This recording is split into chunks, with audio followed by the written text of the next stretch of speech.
like to welcome you to another one of our guest lectures. And I don't think there are any chances of you falling asleep tonight. But if you can keep your teeth from chattering and disturbing the speaker, it would be good, I think. I don't know what happened to our heat tonight. I think it is just too cold outside for the building. This room was designed for us to play basketball in, so I think we'll have to make do and keep our coats on. Thank you. Our speakers sometimes are disappointed if we give a really complete background of where they've studied and what they've done, what kind of jobs they've held. But I think it's very important that we know what the complete items are in a man's background, so I would like to give you some of Mr. Stevens' experience in depth. He has a bachelor's degree in economics from the University of North Carolina at Chapel Hill. He has a master's degree in regional planning from the University of North Carolina at Chapel Hill, 1958. From 1958 to 1961, he was a regional planner with the North Carolina State Highway Commission. From 1961 to 1965, he was Special Assistant for Economic Development to the Governor of North Carolina. From 1965 to 66, he was Deputy Director of the Appalachian Regional Commission. Since 1966, he has been President of Stevens Development Company Incorporated and a private consultant in planning and development. His areas of experience include in government, management, planning, budgeting, program development, state planning. In economic development, program development for economic growth, economic-based studies, and population studies. In the area of transportation, highway planning studies, urban thoroughfare planning, land use and transportation models.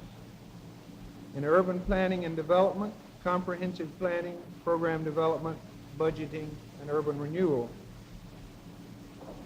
His publications have included An Economic Challenge to North Carolina in 1964, The Strategy for Development of the State Planning in North Carolina, 1964, County-State Cooperation in Highway Planning, for the North Carolina Association of County Commissioners Yearbook, 1960, 15-year plan for highway improvements in North Carolina. He was a co-author in 1959.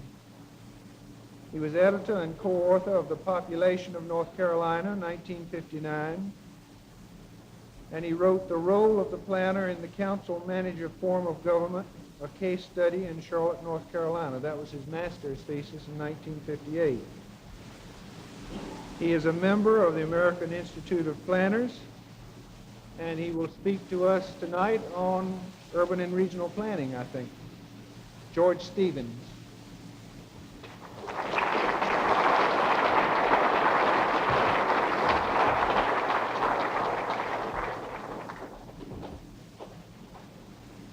You can tell from that biography that I've done a little of almost everything except city planning, so naturally that's what I've decided to talk to you about tonight.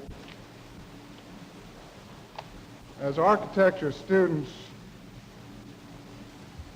you will be, in many cases, directly involved in the building of cities. Certainly you will have an interest in it. Some of you, I hope, will go into the profession of city planning or will be working in it, almost in it, in your architectural work. So let's look a little bit together at what the profession of city planning is in the United States, what it does, who's in it, how it's evolved, how it approaches the planning of a city or a region. I think planning is a process, really, and the people who call themselves professional planners have no real claim to that title. Planning is done by businesses, it's done by housewives, it's done by city planners. Almost everybody does some sort of forethought about their activities, and this is planning. But there is a process which is common to almost any type of planning, and it goes something like this. First, you have a problem to be solved or a broad goal that you want to achieve, and this is identified. Then you go through several steps, the first one of which is to find out what the facts are concerning this problem.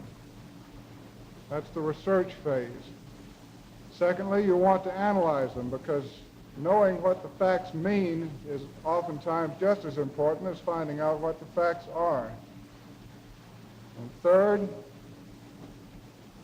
from this analysis, draw some alternative courses for action.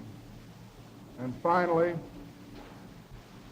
well, next to last at least, pick one of the courses and finally take action.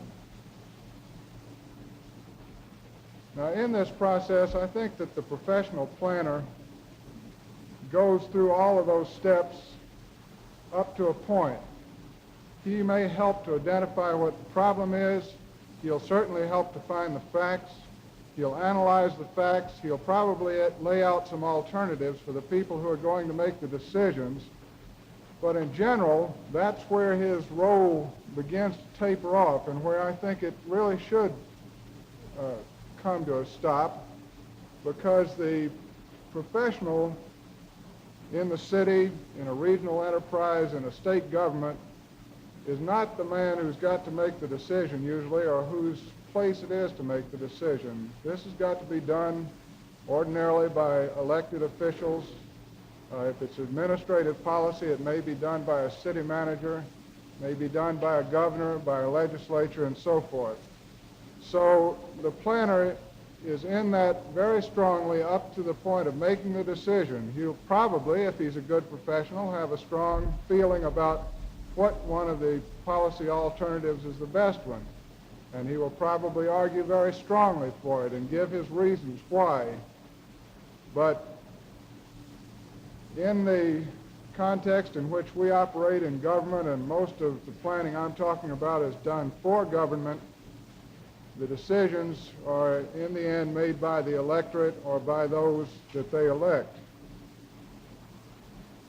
This planning process, I think, is only a little extra ingredient that goes into the process of choosing a course of action. Something is going to be done in a city. Something is going to be done in a corporation. Money is going to be spent in certain ways. So much money for certain capital facilities, so much money for certain programs. It can be done by intuition. You can make those choices. It can be done by a whole group. It can be done by a small number of people. It can be done all kinds of ways, but planning is just a little extra ingredient that goes into this process to make the decision-making, make the choice of the alternatives a little more rational. And hopefully it's done far enough ahead of time so that there are several options for action, because the longer you wait toward the point at which the decision has to be made, the smaller the number of choices that you'll find available to you. Just for instance, if it's highway planning, there may be several routes which will give you different traffic characteristics, different land development characteristics, different costs. But if you wait, every year that you wait, a hole begins to close up. Houses get built where you'd like to put that road. And pretty soon there's only one or two ways to go. So planning should be done far enough ahead to be meaningful, while there are still plenty of options open and rational choices can be made. Now, how did this business get to where it is now, the city planning? It's a very old process. It certainly was done as early as the time of the pyramid builders in Egypt. They laid out some very fine cities in those days. And it's evolved until in the United States and many parts of the world now, it's quite a sophisticated art. And I think we got our immediate heritage in city planning in this country from Great Britain. And we owe a debt of gratitude to two men in particular. One was Ebenezer Howard, and the other was Patrick Geddes. Patrick Geddes was a scientist, a Scotsman, who got very much interested in cities and applying the scientific method to them, going through this process that I just told you about of studying what cities really are like and then what can be done with them. Up until this time, there hadn't been much application of any consistent method to city planning. Ebenezer Howard, of course, is famous for the Garden Cities concept, which was a town of about 75,000 with a green belt around it, with nicely laid out residential areas, with commercial areas, pretty much a self-sufficient city. And now we see this coming to fruition in the United States, first in the Greenbelt towns of the 1930s, like Greenbelt, Maryland.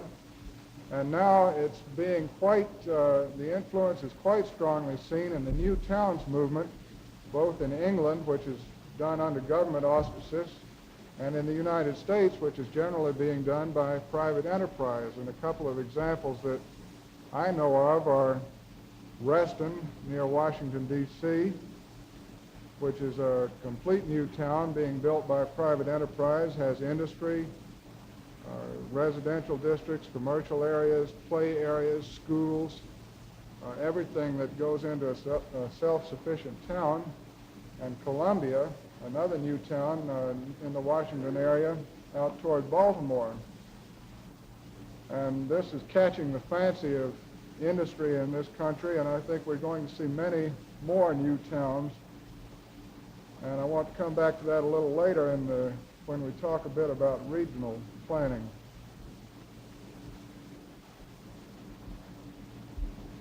The profession in this country and the impetus for planning came through the architectural profession and through the engineers. And I think it got its big push back in 1893 in the exposition in Chicago, where the City Beautiful movement took root. And you may have studied something about this. The idea there was the creation of beautiful buildings, beautiful groupings of buildings, nice street furniture, street lamps, and so forth. And the Chicago city plan evolved shortly after that. And the idea began to spread throughout the United States, and architects began to take a real interest not only in the single buildings that they were engaged in, but in their relationship to other buildings in the city, and began to lay out whole sections of cities. The engineers certainly had their influence, and planning in those days was often just a matter of redoing the radii of curves of the streets in the city so that the new automobiles could get around them, around the corners which horses had been turning before. And gradually it evolved so that a broader and broader view became necessary in coping with a city. Land use planning came to the fore, finding the places in the growth of the city where new residential land could be, where commercial areas would be, where schools would be put. And then, of course, there had to be some kind of tools to make the plan come out the way the city wanted it to. So the concept of zoning was evolved and subdivision regulations.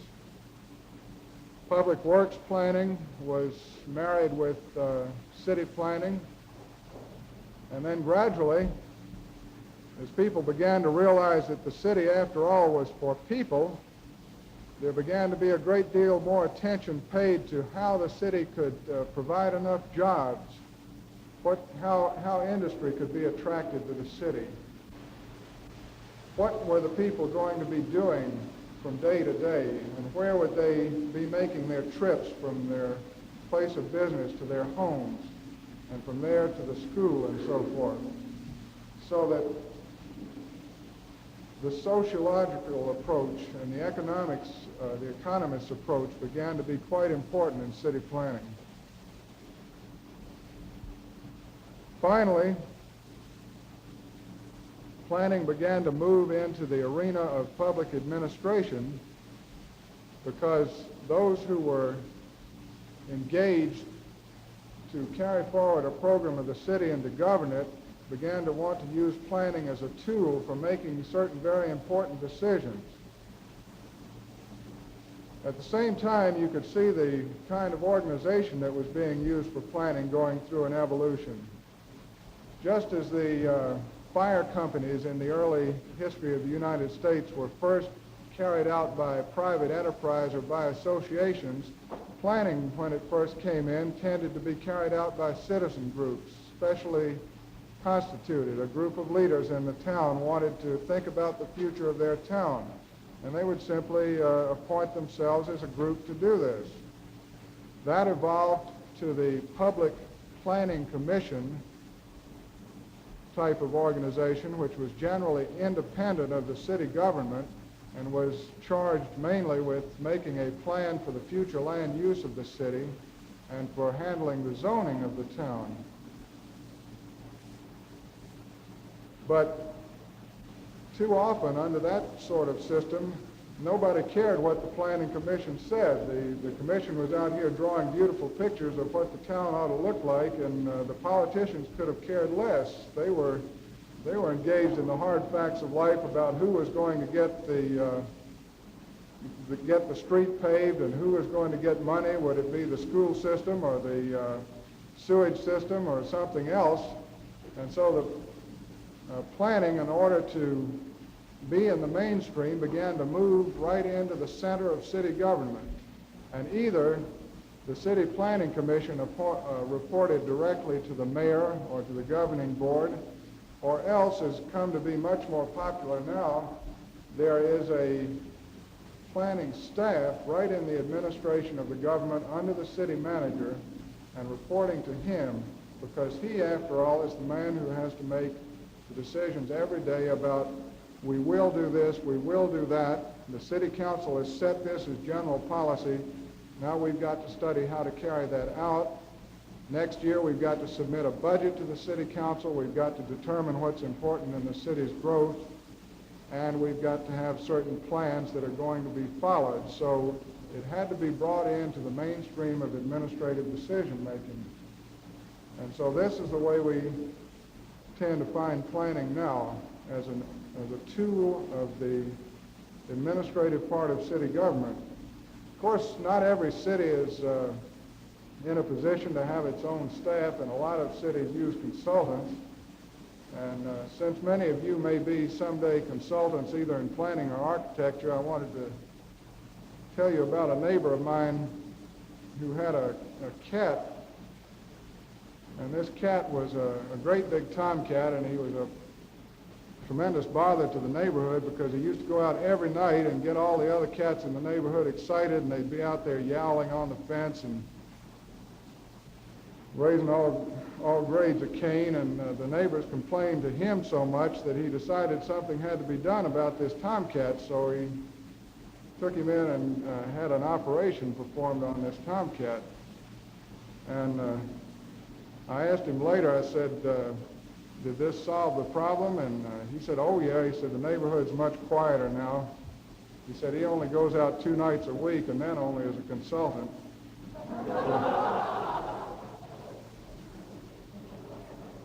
And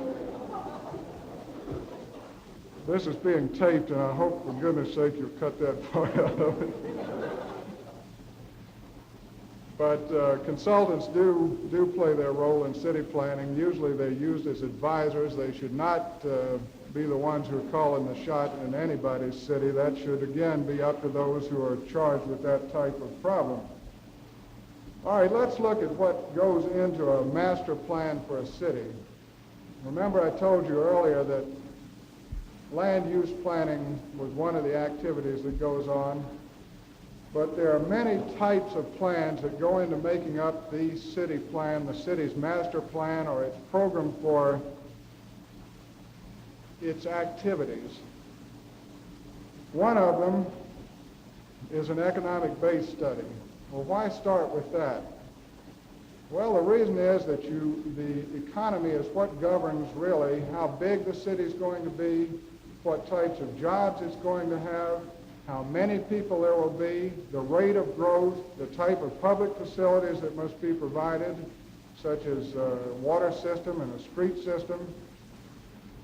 The economy is essential to know. Not only must we know what is there now, but we've got to try to project into the future a little bit what is going to be the economic base of the city in the future so that we can see what growth is going to happen to it even in an unguided fashion.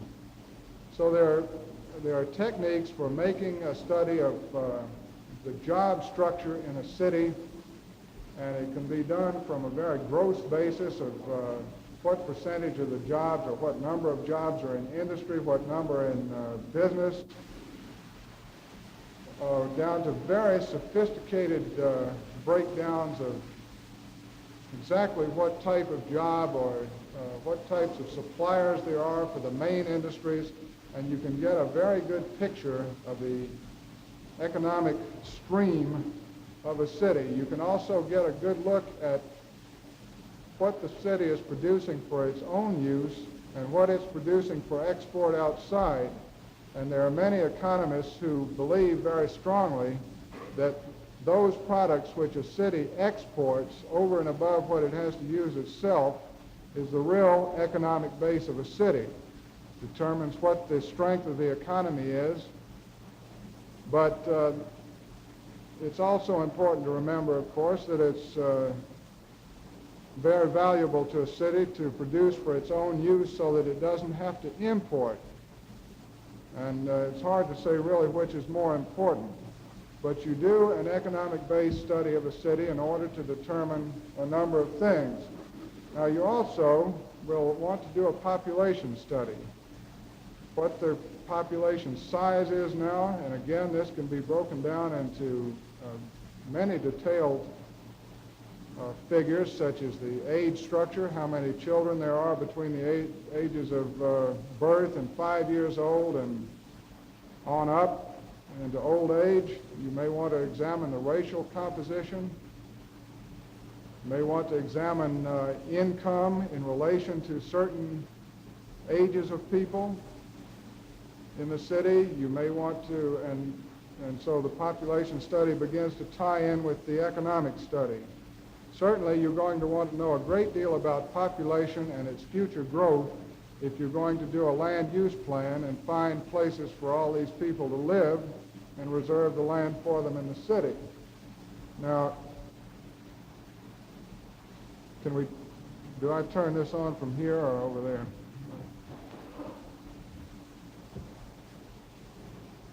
There are all kinds of ways of doing a population study. You can start simply by counting all the population that you've got now as you do in a census and then projecting it by straight line. Is there? Yeah. I hope I can. Is that better?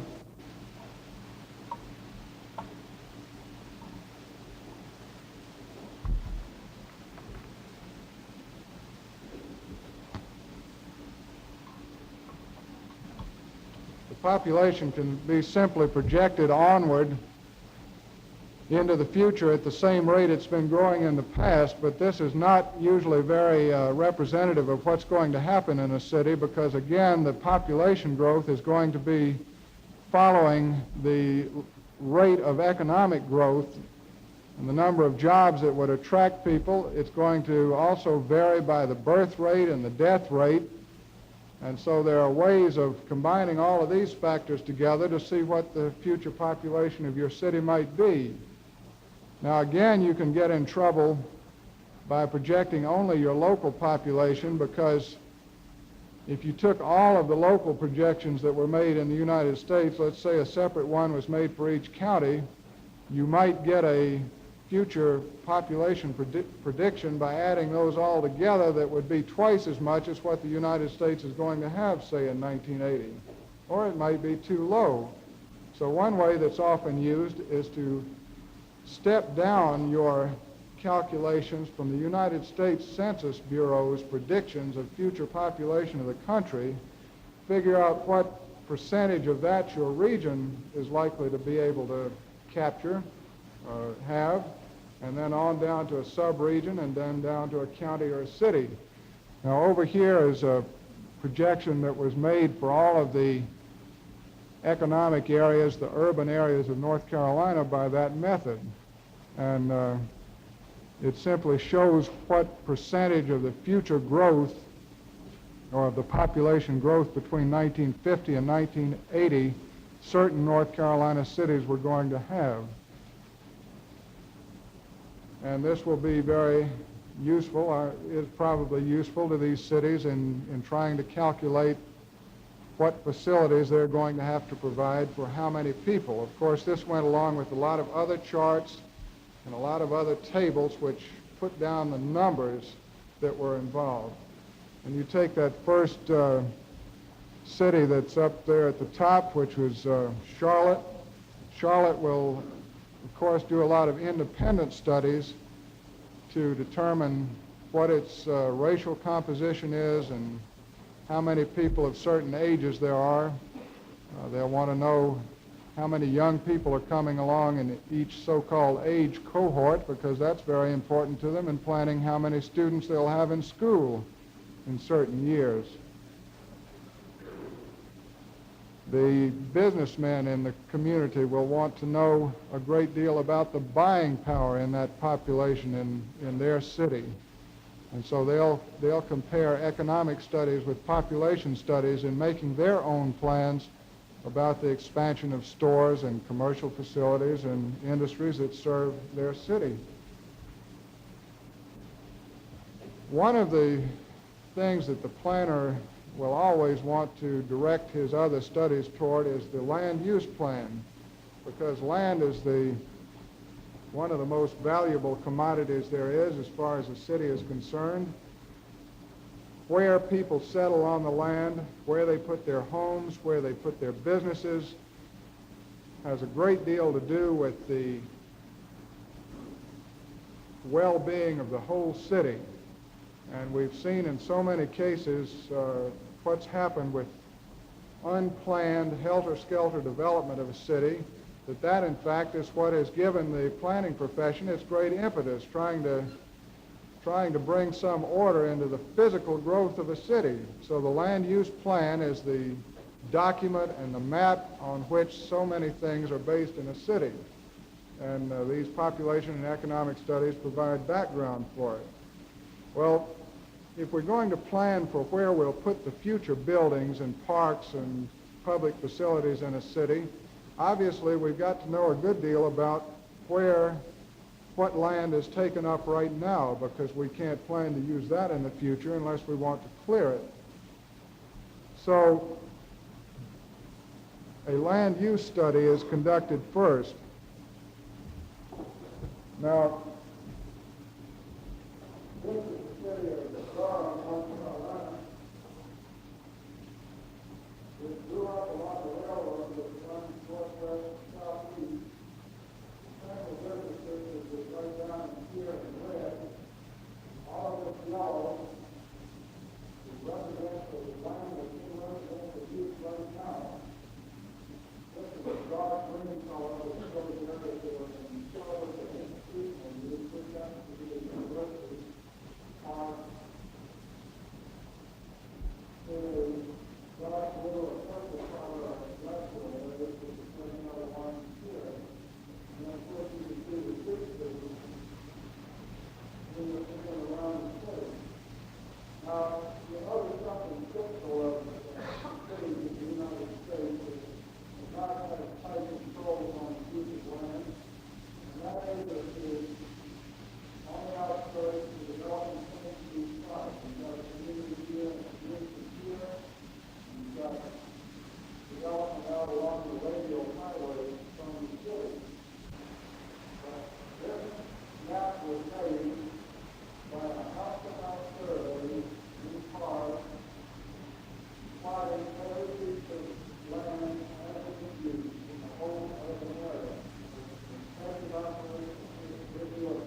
Now, from the land use study, using the population study and the economic study, you can proceed then to make a land use plan where these future activities are going to take place on the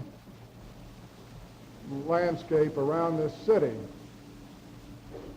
So here is the land use plan as it is projected to be by 1980. Well, how did we get that? First, we did that economic study that showed about how many jobs there would be in 1980. And in a combination of this step-down procedure of estimating population and also estimating the number of people related to the number of jobs that would be in the city, we're able to determine how many people there would be in 1980, make an educated guess as to how many families that would be, how many housing units would be needed, how many more square feet of commercial floor space it would take to support that number of houses, how much industrial land would be needed. Wasn't too hard to calculate after doing the economic study.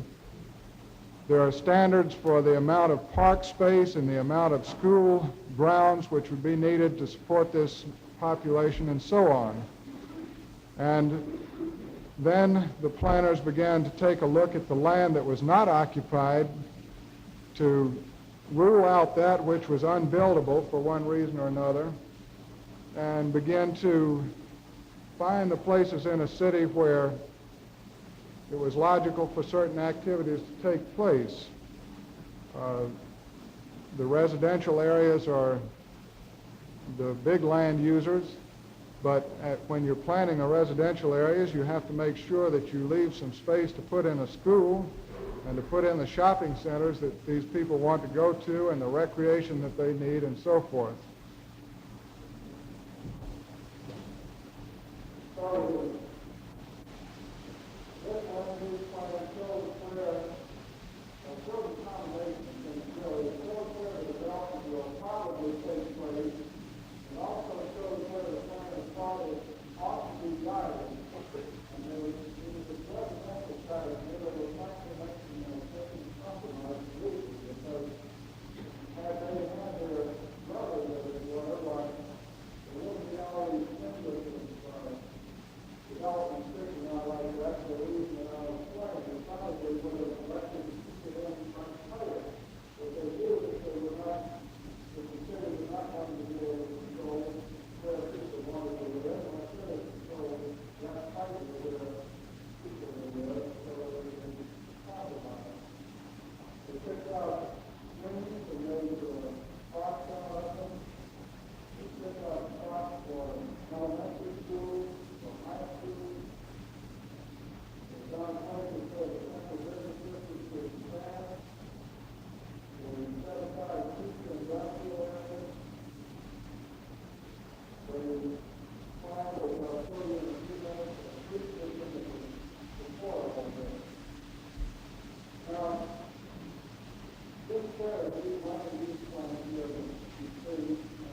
way other people want to live, and so he could not control exclusively for the purpose of cutting down the costs of running a city government.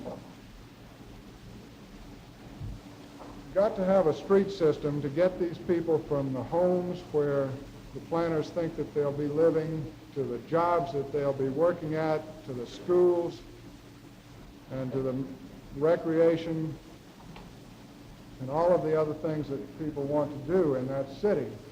So a thoroughfare plan, a major street plan, is nearly always done.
Of prime importance to the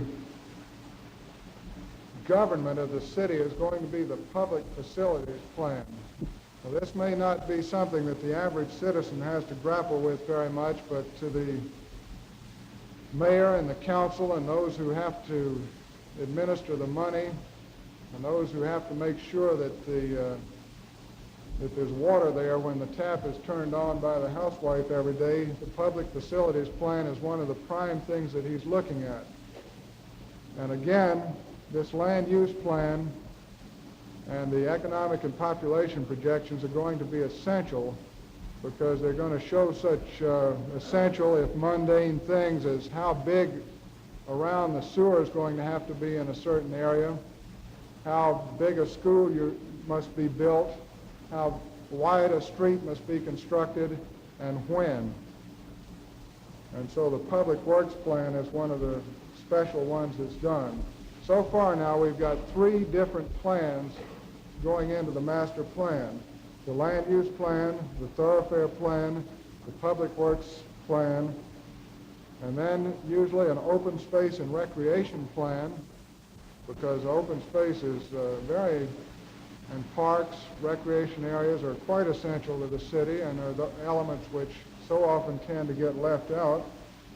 And then finally, a social services plan, which may be a scheme for the development of jobs in the city, for the provision of health services, for welfare services, for education, the operating end of the services to the citizen. All of these plans that I've named will be based on generally those 3 studies that we talked about, the economic-based study and the population study and the land use plan. Well, it's one thing for the planners and the city administration to dream about this and to calculate and to draw it on paper, but how are we going to make it come out anywhere near the way we want it to be? There are tools that have evolved which are used for these purposes. The main one that comes to mind is zoning, of course. And this is a legal device based on the so-called police power of the municipality, which for purposes of health, safety, and public welfare allows the city to make certain regulations. And in zoning, we set aside certain areas of the city for certain purposes and draw up regulations and restrictions which tend to provide that those areas will be used for those purposes and maybe for a few others, and also set some limitations on the height of buildings and the amount of airspace that must be left between them and so forth. This has been necessary, but the more cities grew, the more people that were in them, the more they had to compromise with their right to do exactly what they wanted to with and on their property in order just to be able to live together. And certain regulations have come to be used and accepted by the public and to be known as a zoning plan. Now, originally, zoning was done as a plan unto itself, and the zoning commission often operated with very little look at anything but what its own deliberations dictated. But now the courts require in almost every state and every case that the zoning plan for a city be based on the land use plan that we looked at earlier. Otherwise, says the court, it's arbitrary and capricious, and they won't allow that. So they look very carefully at the professional studies and the decisions of the zoning board or the city council now to make sure that there is a clear relationship to orderly growth as shown in the city's land use plan. Subdivision regulations are another tool that we have. This usually gives such things as minimum lot sizes, number of square feet that must be in certain kinds of classes of lots, setbacks from the street, and matters of this nature to help to bring about an orderly growth of residential neighborhoods. Public works policy is extremely important because generally the city will develop only where you put streets, where sewers and water systems are extended. And you can often do more with this than you can with zoning just by regulating the timing and amount of public facilities that you put in certain places. Tax policy is also important because the property taxes can be used as a device to make it more attractive to develop one area than another, for instance. The capital improvements program, which the city draws up, that's its budget for the things it's going to build. In other words, what it will finance is an important tool of planning. Again, because of that relationship of the public works provisions to how the city grows. The operating budget of the city will also be used as a device to guide its growth. In the budget making, really is the heart of the planning of any government, of any enterprise, because there are the hard policy choices. What are we going to spend money on this year and next year? What is really important to this city? Is it education? Do we want $1 million more of education, or do we want $1 million more of streets, or what combination? Do the health services have to be beefed up at the expense of the park system? With a limited amount of money, your budget making is the program plan for what's going to happen to the city during that next fiscal period. And as a matter of fact, the more sophisticated governments now have started budgeting as much as, say, 5 years ahead, particularly in capital improvements, and each year's budget becomes a slice of that program that they're building toward in the future. And always, of course, they're guided by these projections of population and economics and land use needs that have helped them determine what will happen to the city in the future. Urban renewal is a tool to carry out this city plan that we've been looking at. It's come to be regarded almost as an end in itself because there's been so much money put into it in recent years, particularly by the federal government in cooperation with the cities. But it's only a way of doing major and minor surgery on blighted areas of the city to put them back into shape so that they can be viable parts of the community. And we'll take a look here at an urban renewal plan because it is an important part of the building of the city. Here is the spring city of which we were looking at the planning process. It's an industrial city.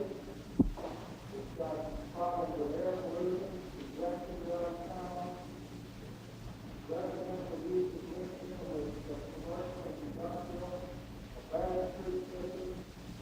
It's a mess. And the city fathers have decided that there's nothing to do with this part of the city, no way to rehabilitate it, it's going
Private enterprise is the tool by which most of a city gets built. And the private entrepreneurs, the real estate people, those who are planning new industries, those who want to locate their businesses, are the builders of the city and usually find the city plans very useful to them, and the studies that city planners do can be very useful to them in making decisions about how big their businesses should be, or which neighborhoods they want to be in, or where they ought to locate now to capture future business in a fast growth area. So the development of a city is a real marriage between the private sector and the public sector.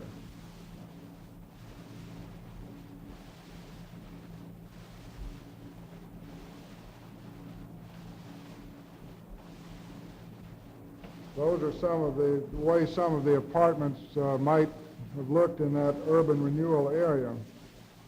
Now I want to I'm going to go back and talk for a minute before we talk about that. Financing these planning activities is not very difficult anymore. I'd say almost any city can handle it because there's a great deal of help that's available in that way. Most cities can muster up enough money, if not to support their own planning staff, but certainly to match grants that are available from the federal government under such plans as Section 701 of the Housing Act, which provides up to 3/4 of the money that's necessary to do plans such as I just talked about. There are special funds available for the planning and redevelopment of urban renewal areas, for advanced planning of public works, and for the acquisition of open space.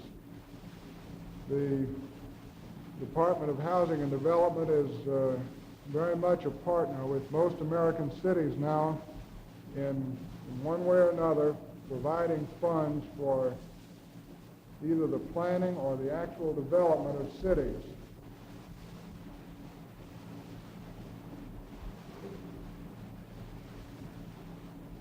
Now let's take a look at, briefly, at what the future of planning will be in the United States.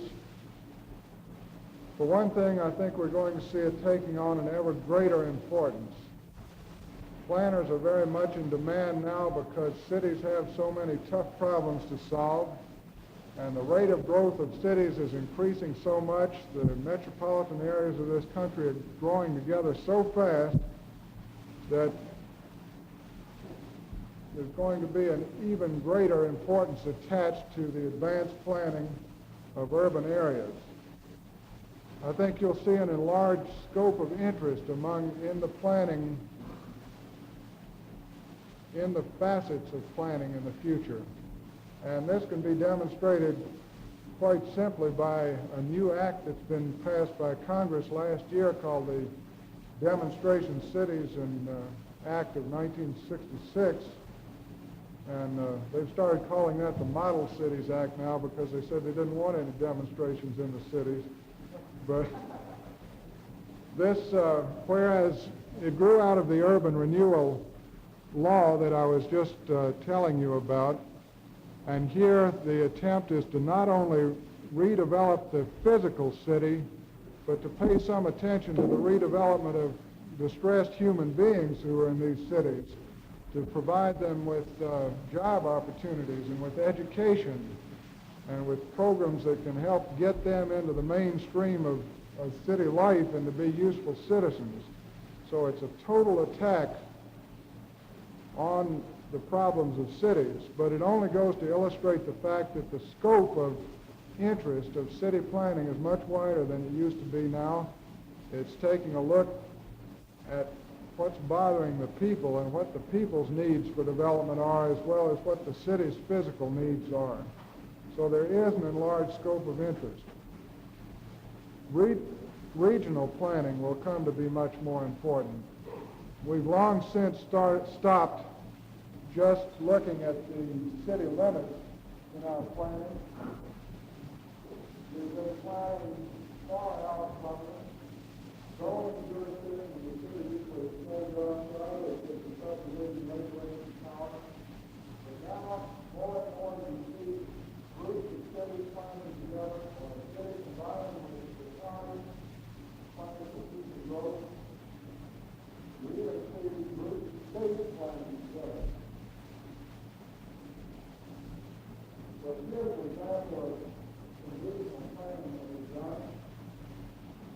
Around Asheville, North Carolina, and it was done by the highway department and the state of North Carolina. It was down a region of about 2 counties and 2 cities.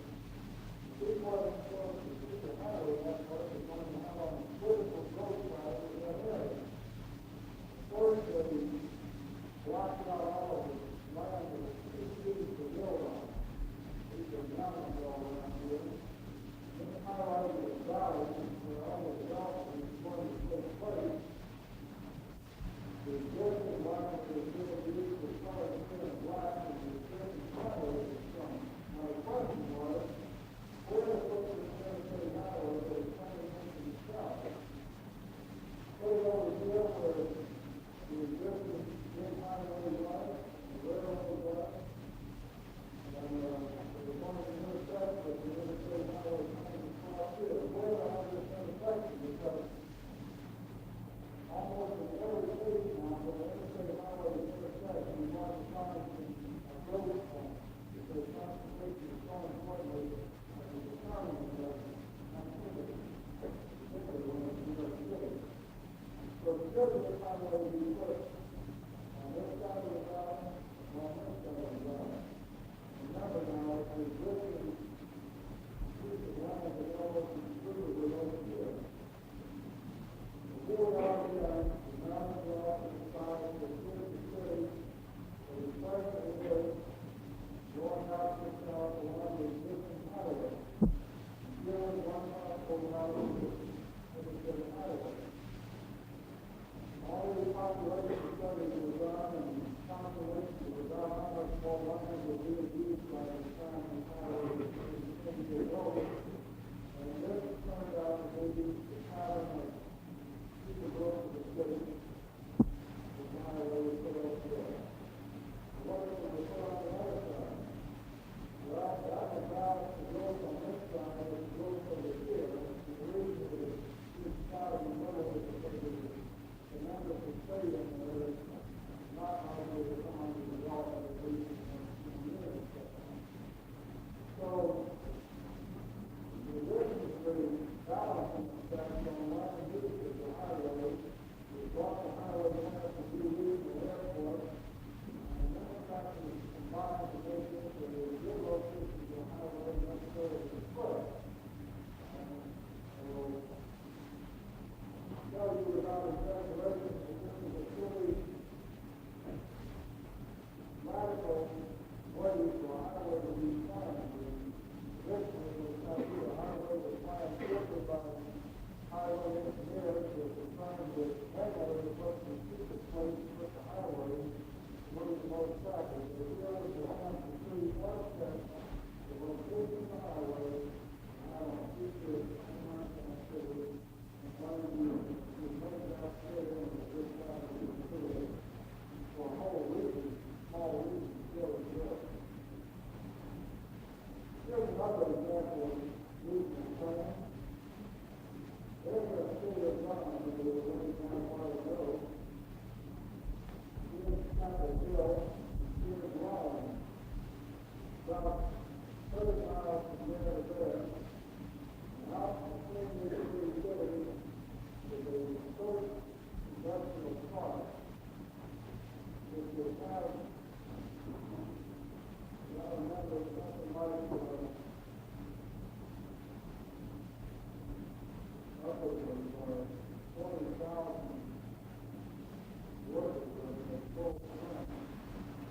Three cities and counties. There will be new techniques in use in planning, such things as the new planning and budgeting procedures that are being used, which is a sophisticated way of using the budget as a planning tool. There'll be techniques evolving for the use of computers, and I think we're going to see more and more new towns being built in the United States as a way of relieving the pressure on the big metropolitan areas, and also as a device for creating economic centers in rural regions of the United States, so that all of the all of the people in rural areas aren't going to have to move into big metropolitan areas for which they're sometimes not very well equipped. So it's a growing field. It's a complex field, one that covers such things as public administration and economics, sociology, law, geography, architecture, engineering. It's a fast-changing field. It's one in which there's a great need for good professionals, particularly those coming out of architecture and design backgrounds. And I hope that you'll not only be sensitive to it if you remain strictly in the architectural profession, but I hope many of you will be taking a look at it as a career for yourselves. Thank you.